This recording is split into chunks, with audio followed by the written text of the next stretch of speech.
the first thing you have to do is look at your own personal finances. And I hate that we always have to go back to this, but it's kind of true. If you don't have a good financial foundation, real estate investing, even if it's long-term rentals, it can literally bankrupt you if you're not careful. Hey, journeyers. Welcome to the Journey to Launch podcast. This week, I have Whitney Hansen back on the show. She was first on the podcast back in 2018, episode, 29? I can't believe that, Whitney. So, Whitney, let me tell you a little bit about her in case you didn't listen to that podcast. But Whitney Hansen is a financial coach, speaker, and host of an award-winning podcast, The Money Nerds. After paying off $30,000 of debt in 10 months and hacking her way to a $472 MBA, she bought her first home at 19, and she's discovered her love for helping others take control of their financial life. She loves in her free time to travel. She teaches college students about personal finance as an adjunct professor, and is such a creative who has developed and built a couple of projects that I can't wait to talk to her about. Whitney, welcome back to the show. It is such an honor to come back on. I cannot believe 2018 feels like yesterday, but so far away. It's crazy. I know. Oh my gosh. So, I mean, a lot of Whitney's backstory will be in the original episode, episode 29 of the podcast, but I don't mind on touching upon it here because I think it's going to be interesting to talk more about what you're doing now. But let's just go back a little bit in where you landed in personal finance and how you made that your career. So for me personally, I think like most people, my childhood really dictated the way I viewed finances, my setup, like all of that origin story really came back from my childhood. And for me, we'll go much more into detail in that in episode 29, but for me, it was watching my mom stay in an abusive relationship for like 27 years because she didn't have the funds to leave a situation. And so that's where I kind of had my 16-year-old aha moment where I was like, wow, this sucks. Like, we got to be able to take control of our finances, because if you don't, you could be stuck in a situation that's truly unhealthy for you and have no way out, or so it would seem. So that was kind of my entry point into personal finance. And then I went off to college, studied accounting at Boise State, graduated with $30,000 in debt, and had my first come to Jesus moment where I'm like, oh, that is a lot of money. I've got to figure out a way to get out of it. And so I buckled down, worked as a nail technician, doing manicures and pedicures nights and weekends. And by day, I was a staff accountant doing tax returns and external auditing, like the weirdest combination. And between that, I was able to pay off my $30,000 in 10 months. So that's kind of where I started helping people just on a coaching basis. And my business kind of came from that experience. Right. And so you spent a lot of your years coaching and talking about money, which you still do. But I love, you've always been creative and hands-on. I remember, I feel like as Facebook friends, you shared, you did a chimney, was it a chimney or fireplace remodel? Fireplace, yes, I did. Because you were like, I'm going to do this myself. I'm not going to hire anyone. And I'm like, wow, she's really good with her hands and construction. How did she even know to do that? So where did that come from? Were you always good with your hands and into just remodeling things? Yeah, it's really funny. That also came from childhood. My dad ran a pallet distribution company, which is a fancy way of saying pallets that goods are shipped on in semi-trucks. He would buy those, fix those up, and sell those. It was a really strange business. So when I was a kid, my way of earning cash or earning money was to go out there and flip pallets. So I would have to use saws and hit nails. And so that has always been ingrained in me. And so I think that's why I'm so comfortable with that stuff, is I just have been doing it since I was a kid. Yeah. And so this leads kind of us into what you've been doing for the past couple of years, which, by the way, I don't know how you have all the time to do this, but we'll talk about time management too, because that's, but you built, and I want you to explain the couple of projects that you have, but you built a Cascade dome or geodome, and you also have a flower pot on Airbnb. It's a literal flower pot. I can't wait to show you guys the picture and link that. But tell me, let's first maybe talk about the Cascade dome, where it is, what it is, and that process of building it.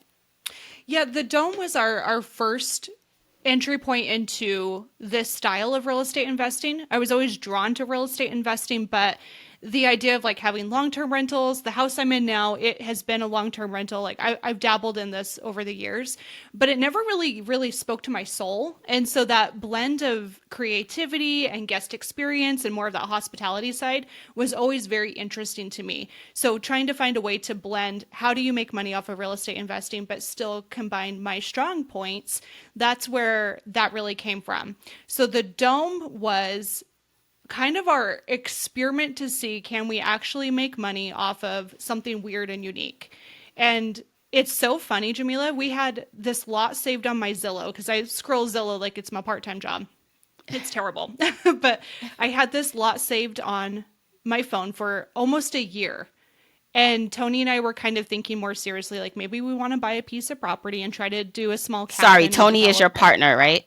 Tony's your partner. Tony's like, okay. Okay, don't judge me, guys. He's my 20-year boyfriend from high school, and we are still not married. We know, but he's been there the entire time. Okay, So okay.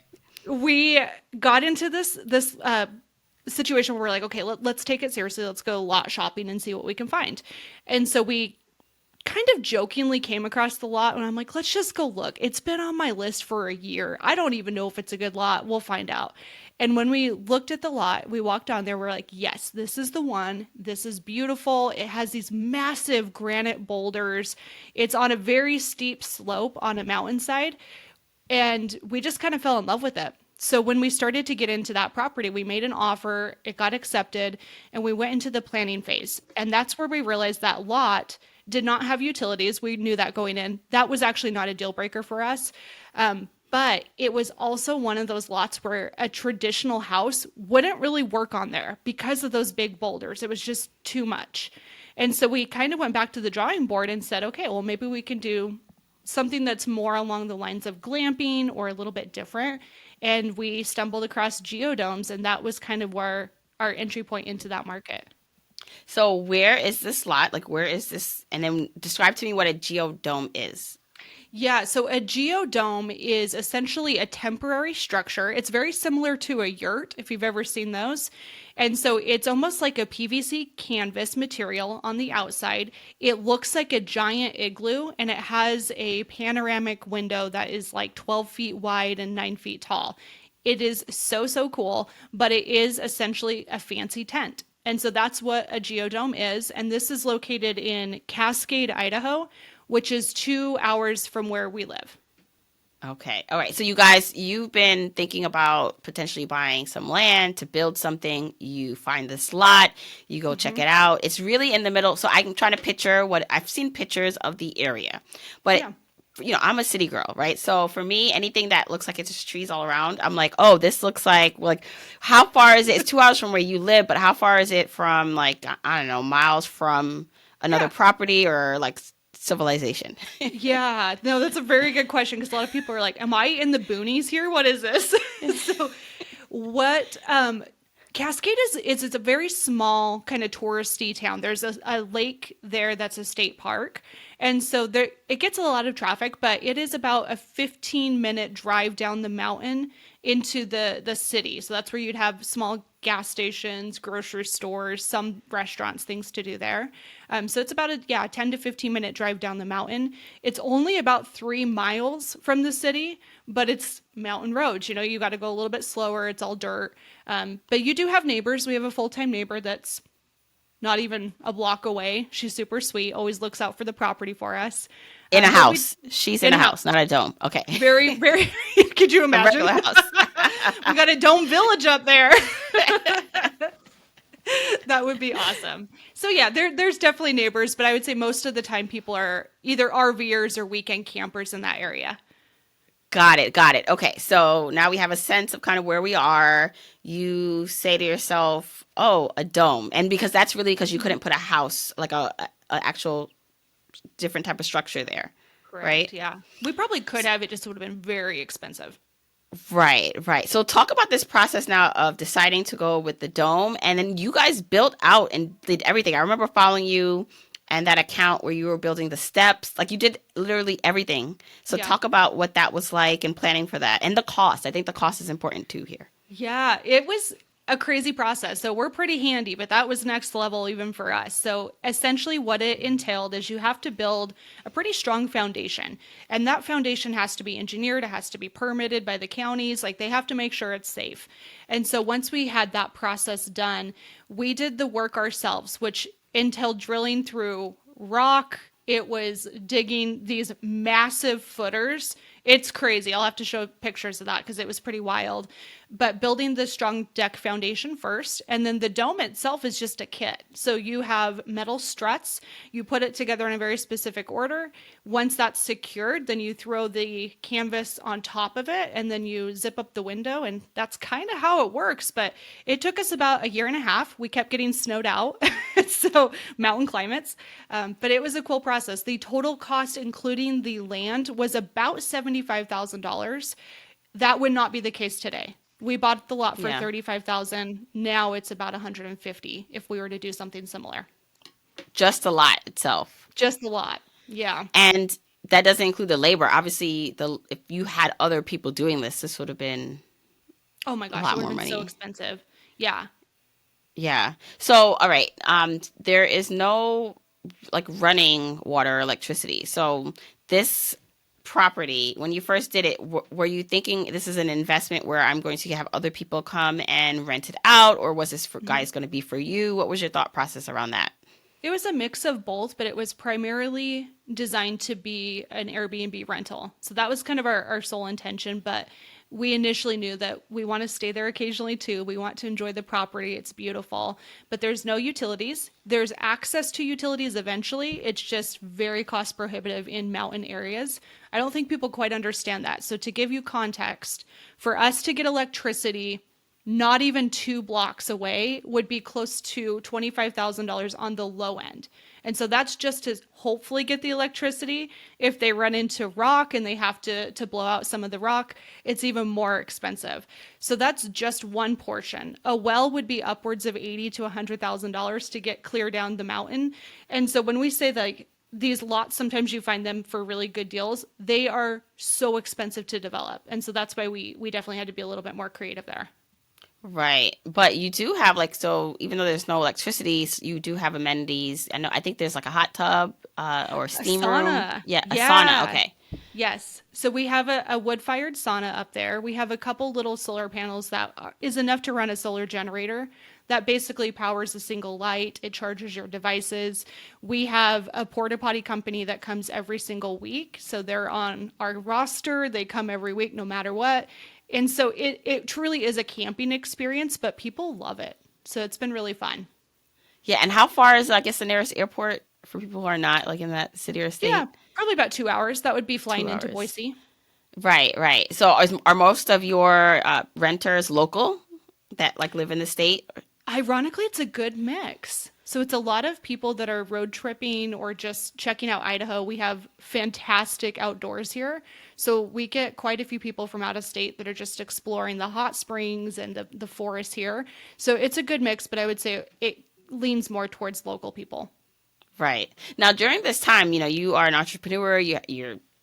Were you still teaching as an adjunct Yeah. professor? How are Yeah. you fitting this all in your schedule? Because I know that you didn't like factor in how much you like your pay for doing Oh, the for work sure. yourself, but how Absolutely did not. it impact like your business? Because you still need to earn money to, and also fulfill clients' needs and your students' needs. How did you manage that?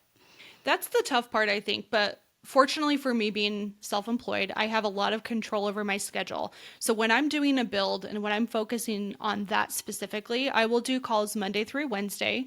And then Thursday through Sunday is my time to either catch up on work or to go do the build, like actually go do the work. And so I've structured it that way. And I just know during a build, my income is going to take a little bit of a hit. I can't take as many coaching clients, and that's okay. My partner, Tony, has a normal 9 to 5 plus job, I would say. And so most of the time when we were building the dome, it was just on weekends, Jamila. That's all we could really do. We'd go up there Friday, we'd go Saturday, Sunday, and we'd get a little bit of work done. And I would say that's probably partially why the time frame was also a year and a half, is because we were just doing it in our free time. Right, right. All right. So now let's talk a little bit about your other project, which is a more recent one, the flower pot.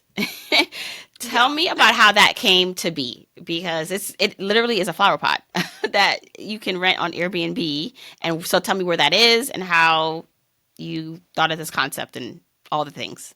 So the flower pot was it was kind of a funny story. We were just finishing up the dome and my mom had helped us quite a bit on weekends too at the dome just for fun. She's really into that stuff too. And we were driving back to Boise after wrapping up the dome and we were kind of thinking like, "Wow, what are we going to do now? Like all of our weekends are totally they're done. Like, oh my gosh, we actually have free time. This is crazy." And so we were all just kind of laughing about like, I don't know what we're going to do with all of our free time. And around that same time, I came across this Airbnb OMG fund. And this was a global call that Airbnb put together and said, hey, we are looking for creatives, DIYers, architects, builders, anybody that has a unique idea for a property that has never been built, the world has never seen. We want to see that. And the catch was if they chose one of the ideas, there was 100 winners that they were going to choose from. They would give you a grant of $100,000 to help you fund the build. And so I kind of jokingly submitted this idea, tongue in cheek, not really thinking it would really go too far. And it kept progressing into different phases. And so that's where we finally got to the point where it was actually going to happen. And my mom was wanting to start a flower farm on some property that she owned. And so we thought a flower pot would be kind of cute with this, like that it fits. And so that's where the idea really came from. So wait, you submitted the idea as originally a flower pot or it Yeah. evolved into that? Yeah. Yeah. I submitted it originally as a flower pot. Same time that my mom's like, hey, a flower farm sounds kind of fun. And Yeah. so it was just like, no joke, it was a joke. Like, we were thinking, like, there's no way this would actually win. And it kept progressing. We're like, holy crap. Like, there were over 10,000 global applications. So we're like, this idea actually has legs. This is actually something that could go pretty far. So that's where it Right. all Well, came from. describe the flower pot itself now that it's completed, like how big it is, how. Yeah. Hmm. It's huge, actually. Okay, so the flower pot stands 24 feet tall from ground to the total roof, and it is quite seriously looks like a giant flower pot. Like it's the funniest thing. So when you walk in, the walls taper out, so it has a bit of an angle, and it was designed to be a little bit more moody inside to help you feel like I'm actually in a flower pot. And so it's got a sleeping loft with a queen size bed. It has a sofa couch that you can convert so you can sleep a couple of your buds. It has a beautiful bathroom. We did all of the interior ourselves. And then on the outside, it's just surrounded by nothing but farmland. So it's truly a beautiful, beautiful property. And where is this located? This is in Burley. So this is 2.5 hours from Boise. Boise. Now, so with this grant that you found, do you own the land that it's on? Do you own the building, or does Yeah. Airbnb have a portion of it? No, that's a great question. So there are no legal rights from Airbnb to the land or the property. The land was farmland that my mom had already owned. Like her dad had farmed it when she was a kid, so it's kind of a sentimental piece. And so we already had the land. The grant helped us with the actual build, and then yeah, Airbnb does not have any rights to the property. Oh my gosh, I love this, and for many reasons. Because, I'm big. I'm a big proponent of just like we have sometimes these random thoughts in our mind, like Mhm. things that have never been done, and it's like if you told someone, people would think, maybe you're out of it or that's impossible. But I just love hearing things like that and seeing this, and hopefully it inspires other people because it's like literally, oh, flower pot. Now there's a flower pot Airbnb building or place that people can go, and just shows you that there are some things in your mind that feel crazy or impossible, but it can be done. Now I know like there was some help from Airbnb, but without that, do you think you would have, maybe it was the help to push you to do it, but do you think you would have done this as your next project? I don't think so, actually. I think the fund was enough of a financial push too, where we actually truly had some big money on the line that it made it work. I don't think I would have done that historically, though, at Yeah. all. I think I was actually planning on just taking a little bit of a break from the financial side of it to just, let me recoup my savings, save up for the next project. So I don't think we would have. So even though they gave you 100,000, how much more did you probably have to put in? I'm assuming you had to put in more, or was it Oh, under yeah. budget? Okay. Oh, no, no, no. I wish it was under budget. So the $100,000 still gets taxed almost like a lottery winning. So you still have Mm. to pay taxes on that. So even if you have 100,000, you don't actually have that much. So we ended up, I think it was $78,000 is what we truly had to work with. And so in addition to that, we had to drill a well, get electricity, do a septic system. All of that needed to be installed pre-build, and then the build itself, so with that and utilities, I think we're looking at about $160,000 including the fund. So that was the total cost to just develop this tiny flower pot house. Wow. And I mean, obviously from the onset, it was going to be an Airbnb rental for Correct. you guys. How long did the process take? It took us, we broke ground in April and then we launched it officially in December. So the build portion was what, 7 months, 7, 8 months, maybe a little bit more.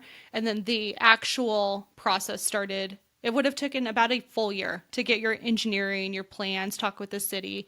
So I'd say a full year process. And just for curiosity's sake, what were the other Airbnb winners ideas? So cool. There are incredible people out there. So one of my favorites is it's a planetarium style home in the Ozarks.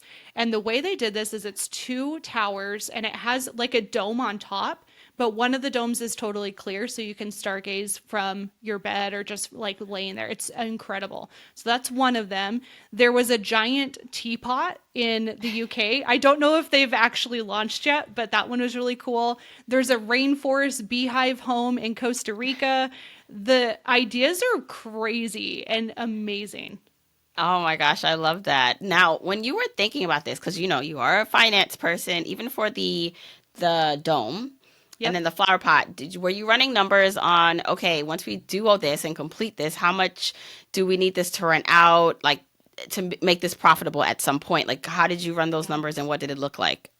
Yeah, it's a great question. So, all of these things, I would never do it if there wasn't some potential upside. It's just too cost prohibitive, too much time.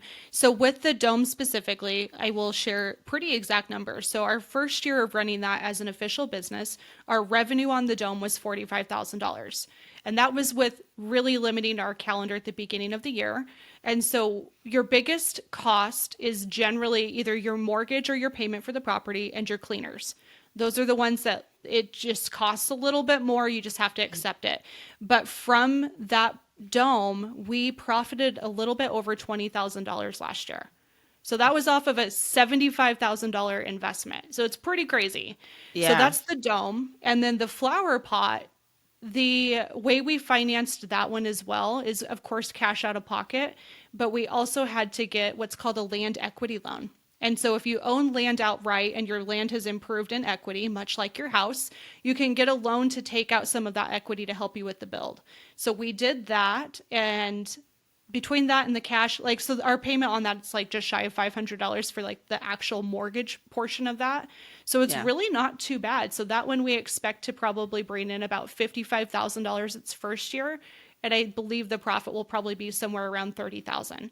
So, that one's a little Yeah. bit cheaper to run.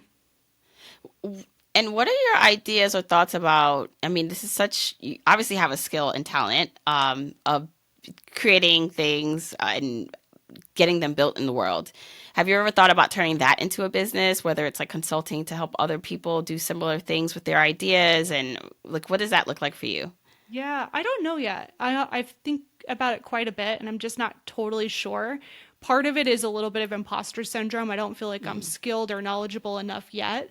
And so I would like to have a couple more properties under my belt before I feel like I could, in my own ethical way, take people's money and give them advice.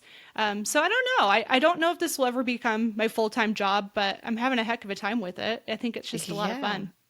So when you think about now real estate, I love how this for you is like a real estate investment. It's For sure. different. It's like unique versus like the things we typically think about, like a one or family home. Or so I know you had some tips for people who are also maybe thinking about building something or converting something and becoming an investor. Can you share what that would look like for someone who's thinking about doing something like this?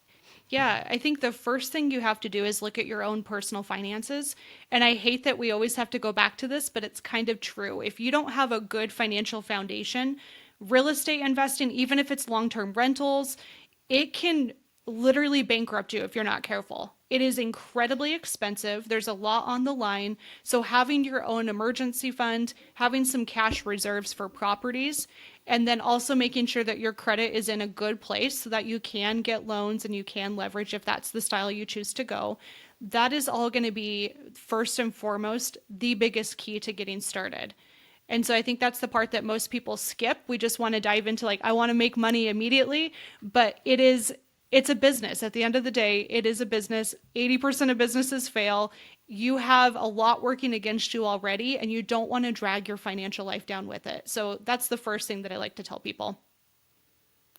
And it's the basis, it's the start, right? And that's why getting financially sound before going to the next level and doing like the next thing is important. Okay, so that's step one. And someone's thinking about, I want to get into real estate. Maybe it's traditional real estate, or maybe it's like I want to build something. Is making sure your personal finances are in order. Okay, what is something else they should consider or do to get started? The very next step, like let's say you have your finances in order and you're ready to start actually diving into some type of real estate investing or a unique property. The next thing you're going to do is you're going to go talk to your city or your county. You want to talk to the building department, and you also want to talk to planning and zoning. Why we are doing this is because city and county regulations can immediately shut down your business. If you don't follow by the rules and the laws that they have in the different counties, you truly have no business. You're walking on eggshells until they knock on your door, and then you can no longer make money. So what I would do is I would not try to be sneaky about this. I would actually go directly to the county or city. I would say, here's what I'm thinking about doing. Is that allowed on this lot? Is that allowed in this county? Can I do something like this here? And they will tell you, like their job is not to be a jerk. Like they really do want to help you. And so the very next thing you want to do is go talk to them first. Right, right. And that way you can figure out, this is even a feasible plan that you have. I find that like I'm thinking about, okay, if I wanted to do some unique structure, like I'm thinking New York, and I'm just assuming like it's really hard to do anything in this city. And so that's where maybe being in rural areas or different just parts of the United States, that's beneficial. Yeah, exactly the case. And of course, if you're in an HOA area, there's no way they're going to allow a geodome or a giant flower pot. Like it's probably just not going to happen. So you do Right. have to like look into your CCNRs as well to see, is it even allowed? CC, and say that again and tell us what that Oh, means. CCNRs. That's all the covenants and all the crap that your HOA will tell you you can and cannot do with your Got property, it. which Yeah. is great. That's why we don't have, bright colored houses sometimes in areas where it doesn't fit, but it usually doesn't play nice for short-term rentals. Right, right. Okay, so what's that next step after So the that? very next step is to dive into your research phase. So once you've talked to the county, you've got your personal finances in order, that's where you're going to start to see what areas might I choose to invest in, and what do I need to see for me to feel good about this as an investment. There is a lot of websites that help. One of my favorites is airdna.co. And so AirDNA aggregates all of your vacation rental by owner, your Verbos, and your Airbnbs in one singular place. And from there, it's really cool because it'll show you occupancy rates, which how often is this place actually rented? It will show you average revenue. It's going to give you a really good idea of what all of the different properties in your area that are short-term rentals actually look like from a financial standpoint. And it's fairly accurate. It's actually pretty good data. So you start to make a list of all of those different things, and then you can start to see, okay, what is that occupancy rate that I can possibly expect to? Then start to run your estimates. I always go a little bit lower. I don't expect anybody to ever be 100% booked. That's very unrealistic. And so you can usually find like about 40 to 50% for your first year, depending on your area. So once you have all your numbers, then you can start to play around with your different rates. How much do you want to charge per night? How much does your cleaning fee need to be? What are your estimated expenses? And so you're doing all of this stuff before you even put money into a project. And this is going to tell you, okay, I need to rent it 4 nights a month for it to be at least breaking even to cover the costs. So if I rent it for 5 nights, then I actually make a little bit of profit. That's cool. So you start to see what you feel comfortable with, but you have to do that research phase. Right. Okay. So I think that was still step three, right? That we just covered. Correct. Yep. Okay. Yep. So step one, check your personal finances, make sure they're solid. Step two, like talk to the city, the town to Hmm. make sure that whatever you're thinking about is legal and feasible. Step three, you gave a great resource just now. Say it one more time. AirDNA.co. AirDNA.co. By the way, we're going to put all the links in the show notes for this, but there you can research to see what the market rates are and the current occupancy of similar properties that you might be thinking about. And you can do this for your own, like even if you want to like turn your own home into or portion of your home into Airbnb or short-term rental, right? Exactly. So even if you only want to rent out one bedroom, you can still use that same website and you can see how many different properties are a studio or a shared home. So it'll still give you that data too. You just have to dig a little bit deeper. Right. Okay, so step four, what's the next step? So the next step, once you have all of that information and it's all guns ablaze and you're ready to go, then what you want to do is you want to go talk to a drafter. So this is if it's required, if you need some type of engineering, you need some blueprints, you what I found is actually a drafter is very effective and they're a little bit cheaper than architects by a couple $1,000s. And so the way it works is you will have probably some like back of the napkin sketches of what you want your property to look like. You take those over to an architect and you say this, or a drafter, and you say, this is what I'm thinking of doing. Here's, I want it to be kind of small. I want it to be big, like whatever your sitch is. And they will help you create blueprints and designs that any builder can look at and go execute on. So that's a key piece. And then part of that plan process is you have to have it structurally engineered for most cases. Even if it's not required, I probably still would do that just for peace of mind.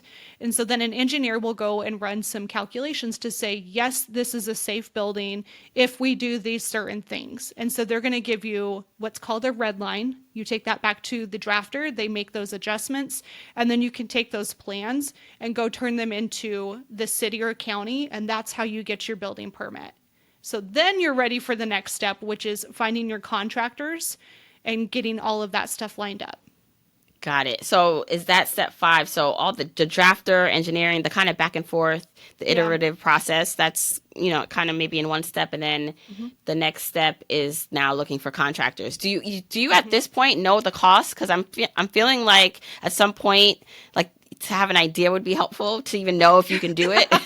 Yeah, yeah. Well, and the weird thing too is with unique structures, in even tiny houses, people think if it's a tiny house or it's kind of a different house, that means it'll be cheaper. No, no. That usually means it's more expensive, quite seriously, because you don't have the economies of scale.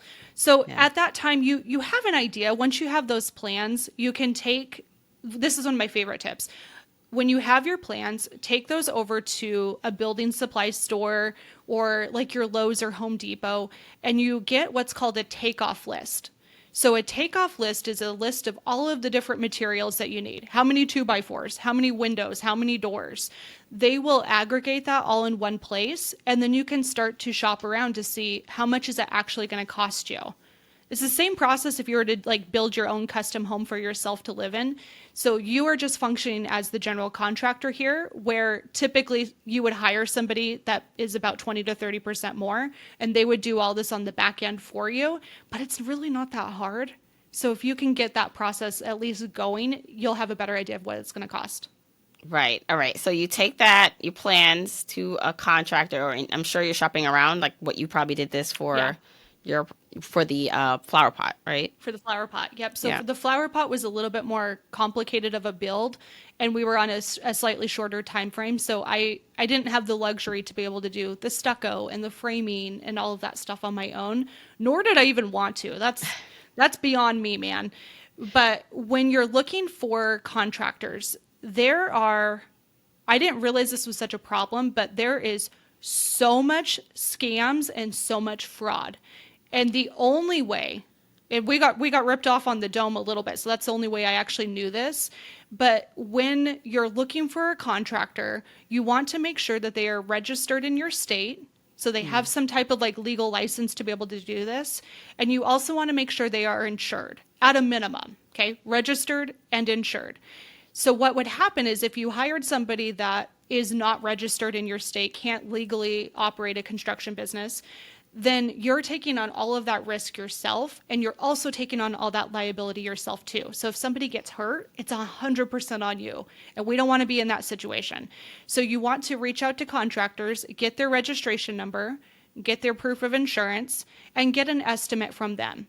And the rule of thumb is you're going to call at least 3 different contractors for every part of the build. 3 different framers, 3 different door installers, 3 different foundation people at a minimum. And then you're going to start to see like what's a normal price, what's too high, what's way too low, and what's about average. So you'll start to learn that from doing that process. And it's just best, it sounds like a lot of work, but it's worth it to do it up front and be thorough because of what can happen in the back end if it's not done right. It's significant. And of course, like once you start to settle on maybe 2 different contractors and you like their style of work, get some testimonials. Like it is your right. You're going to spend a ton of money. Ask for those references before you hire them, and never give them all of the money up front. Ever. Just take my word for it. It's a really, really bad way to go. You will get screwed over. And that's the same if you're doing like projects at your house. If you want to hire a plumber, same thing. You have to go through that same process. Well, I was just going to say, like, this step actually is like it's relatable or applicable to just any project you're doing at your own home right now. Like, it's so important just to do. So was that the 5th step or the 6th? So the last step we have, that was the 5th. So once you have your contractors, you're moving right along. The last part of all of this is actually running the business. So you've got your Airbnb, you're launching it. You are starting to run the business. The biggest tips I can give people there, even if it's only renting your spare bedroom or your basement, get some practice guests in there. They're called test guests, and their whole job is to stay for free and give you feedback. What was kind of awkward? What was really hard to work? What do you need to create a tutorial on because it was really confusing? So they're going to help you get that process together. And then once you have that, you can officially launch the business and start focusing on the hospitality side, which is, I think, the fun part. Yeah. Well, first of all, how do you become a test guest? Like, how do I become a test guest so I can stay somewhere for free? For sure, right? So one of the biggest ways, this is a great question, and we utilize a lot of like local influencers. And so you don't have to have a huge audience either. I think a lot of people think you might need to, but there's a whole concept of like user generated content, which is essentially people that are good at creating videos or pictures, but maybe aren't really the best on social media. You can still reach out to some of those properties. And if they have one property, they probably will have another. So just put your name out there, reach out to them on Instagram and say, hey, if you ever launch another business and you want to get a test guest in here, I would love to stay, give you feedback, and create some content for you while I'm there. Right. That's and so test guests is a real thing. Like people in Airbnb world or just renters know about this. It's not like something. Yeah. Okay. I didn't even know that was like a thing. Yeah. Cool. You could also look in Facebook groups too. And if you were just to put your name out there and just say, hey, I would love to be a test guest. If you ever need anybody to stay here, I'm very reliable. I give great feedback, and I can also create content. They're going to say yes. And now when it comes from the Airbnb side, I know there are different places you can probably list. I don't know if does the flower pot, like you have to list it on Airbnb, or really there's no, so there's some exclusivity there. Yes, exactly. Yeah, with that, because I think it was New York, or there's some cities and states where they're trying to like push some changes with Airbnb, and it was just like, if you're depending on this business, the regulations can change. So what are your thoughts on that and how to navigate maybe just, what you should be cautious about when you're thinking about this type of business model? Usually the thing you want to look at is what is the precedence for short-term rentals. So if you are in a great vacation destination, generally speaking, this isn't tried and true, but generally speaking, that economy depends on tourist dollars. So if they depend on that, you're usually a little bit safer. You might have some additional regulation you have to follow, but generally speaking, their economy depends on those dollars coming in. So that tends to be a good way to go. But I think with any type of investment, you have to look at what's the downside. So for us with the dome, we looked at what happens if they say, no, we don't want this anymore. You can't rent the dome. Okay, so we could take it down And we still make money because we have equity in the land now. So even if we sold, we're still coming out ahead. With the flower pot, could we turn that into a long-term rental? Probably might be a little harder to rent, but we definitely could. And so I think anytime you're investing that much money into truly anything, you just want to look at different revenue streams to make sure it still makes sense as a short-term rental, it still makes sense as a long-term rental, and you still have some equity that you're building up. So that's always the pro too at the end of the day. Yeah. Now, I want to go back to a bit of your time management and like what tools you use to help you manage your time. I know that like when you were listing like all like the steps and then, you know, getting quotes and all these builds, like are you keeping everything in a spreadsheet? Are you one of those people where everything has to be on your calendar? How are you keeping it all together when it comes to managing these different parts of your life? It's a great question because it's a little combination of everything depending on the project. If it's something where I have to chat with my mom about something on the flower pot, we have a pretty detailed Google sheet. And one of the tabs on our Google sheet is contacts. And what we'll do is we'll like list out who do we contact, who do we talk to, do we leave an email, was it a voicemail, what's their phone number, what was the date of last contact, do we need to follow up? So we try to track that. So if she needs to pick up where I left off, it's very easy to see like, oh, this is where we stopped. So that's like one way that we organize that. But I kind of live and die by my calendar. I really do. I will try to batch my time and say like, okay, here's some coaching calls, but I'd be lying if I didn't say sometimes I'm going for a walk and calling a vendor or communicating with a guest. It is when you're in this type of business, you're kind of always on. It is very different than real estate investing. It very much is hospitality. Right, right. And then you have, like you said, your other, not just your Airbnb stuff, but just your business, Yeah. your personal finance business too. Yeah, exactly. I don't think it's all that bad. I think a lot of us are pretty good at juggling multiple things in general. It's just a season. You know, if you're going to do a build, you're going to be a little bit more chaotic during that time. And then it's going to get pretty chill. And you're going to feel like, why am I getting paid? I'm not doing anything. It's really weird. And then something will hit and it all happens at all the properties at one time. So then you'll have to troubleshoot and brainstorm that. And then you'll get into a lull again. And so you just have to Right. be aware that that's going to happen. And you don't have property managers, I'm assuming. You No. manage them yourself. Yeah, this is actually a tip that I wish more people would do is I wish they were more involved in their properties. I've seen so many really, really amazing houses and cabins that would do so dang well, but they went with a property management company who just views them as another number. And the guest experience suffers, the communication goes down. You start to lose that soul. And I think that people want to do business with actual people. It makes us feel good. And I think you kind of lose some of that. So the only time I would consider a property management company is if it was a property that was maybe overseas and I don't speak the language very well. I would consider it there for sure. But I think for most places, if it's within a few hours of your house, like you can totally do this. It is truly not that hard. It's a pain in the Yeah. butt, but it's not that hard. Yeah, I would say we recently went to San Francisco and we stayed at an Airbnb and it was the owner and the owner was the one that we're communicating with and you could just tell like they were like we love our property and it was such a like well nice taking care of property and how much they loved it and then how much love they put into it to make sure we as guests like knew what was going on and I was just like so I felt that versus if it was just like property manager who didn't care. And because we knew they cared so much, I mean, we would have respected it anyway. But because we knew how much they cared and respected it and the way they spoke, we're like, of course we're going to take the best care of this place. And so it created that personal connection too. Yeah, it really does. I have a lot of people ask about that too, where they're like, do guests just trash your place? And, you're getting so many people in the door. We had over 150 people. These are just reservations at the Dome last year. And I will say, you would think that's a lot of wear and tear on the property.